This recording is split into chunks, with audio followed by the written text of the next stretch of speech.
The whole thing going on with WikiLeaks and the CIA, you've seen the stories, I'm sure.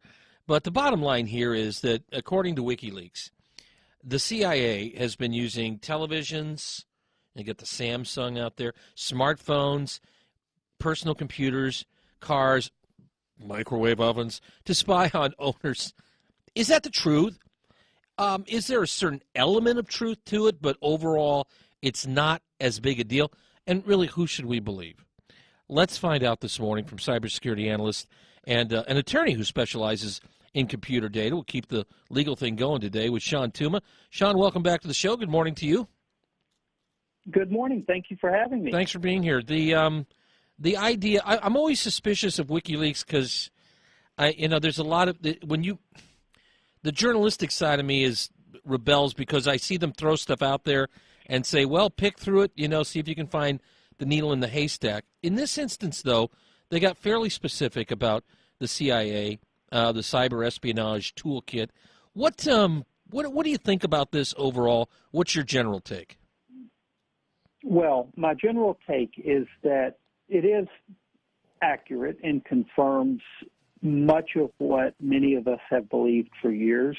As we've talked about this Internet of Things, every device that's connected to the Internet can be used to gather information.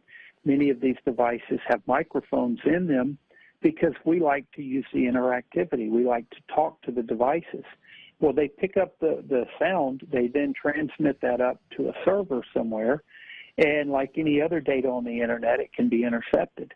And so that's not really a big surprise to those who have been informed about these techniques in the past.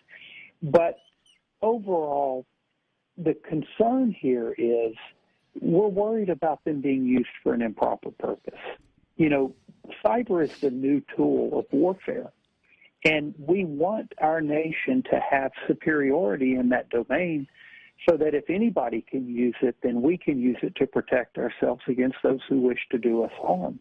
The problem comes in when we develop suspicions that it may be used for improper purposes against American citizens, which is not a proper role of it. That's where the real rub is here. So how much of that rub is going on, do you think? I mean, I saw someone else put out here one of those generic social media memes saying, yes, we can listen in, but frankly, your life is too boring and you're a waste of our time.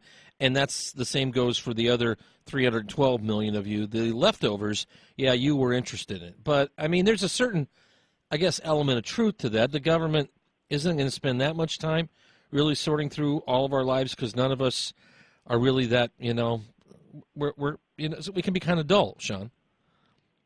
That's right. I mean, the reality there's the reality, the honesty of it, okay? Yeah, the honesty is we are boring. If the CIA does not monitor all of the conversations of all the Americans taking place, they are very specific in who they target, and it's for a much higher purpose than they want to hear what your political rant is. It's people that are high-level espionage-type targets or terrorism or things of that nature. They're not listening to you and I having our private conversations.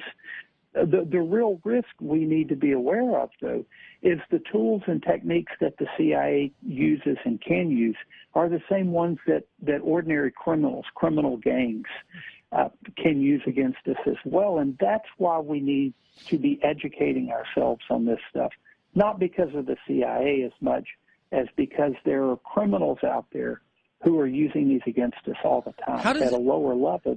How does that occur? I mean, expand on that. Well, look, one of the things we learned from this is that without giving people a blueprint. Yeah, go ahead.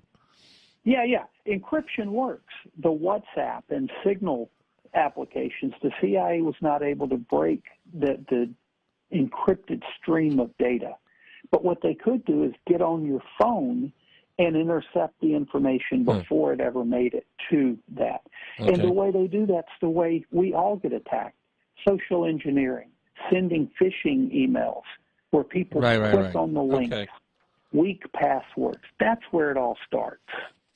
So that's, and it's tied into the Internet of Things. But the idea that the CIA is super interested through my microwave oven, which I got to check on that again.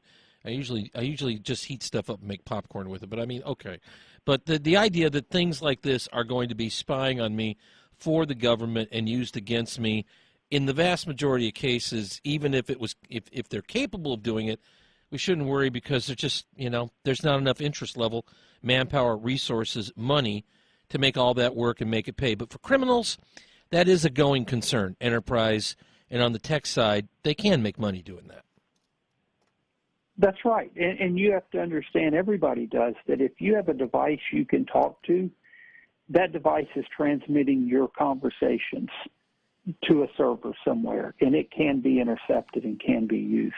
And it's more than likely it would be by someone other than the CIA doing that, because they don't have the resources to monitor each and every one of us. All right, Echo, Alexa, you're all of you, never mind.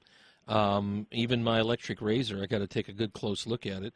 What's it trying to do on my face? I want to ask you real quick before you go, Shawn, what do you put aside, and now you're the tech wizard, what do you absolutely stay away from because it concerns you? Well, most importantly, if you have something that is very secret, such as trade secrets information, very proprietary type stuff that you just cannot allow to get out, don't put it on the Internet, or encrypt it with a very high level of encryption. All right. And if you don't encrypt, don't carry it around on that flash drive that's attached to your key ring. It's pretty easy to grab your car. That's right. Because you grab your car and your trade secrets at the same time. And all your passwords. I know somebody who kept all their passwords on that when they went around. It's might as well just have them tattooed on your forehead. They're not that much harder to grab. Shawn Tuma's here. Shawn, where do we find you online? www.ShawnETuma.com. That's ShawnETuma.com. Good to have you on again here. And, sometimes boring is good. I would just as soon be boring and be under the government's radar. And maybe others would agree with that. Thanks for being here, Shawn. My pleasure. Thank you for having me.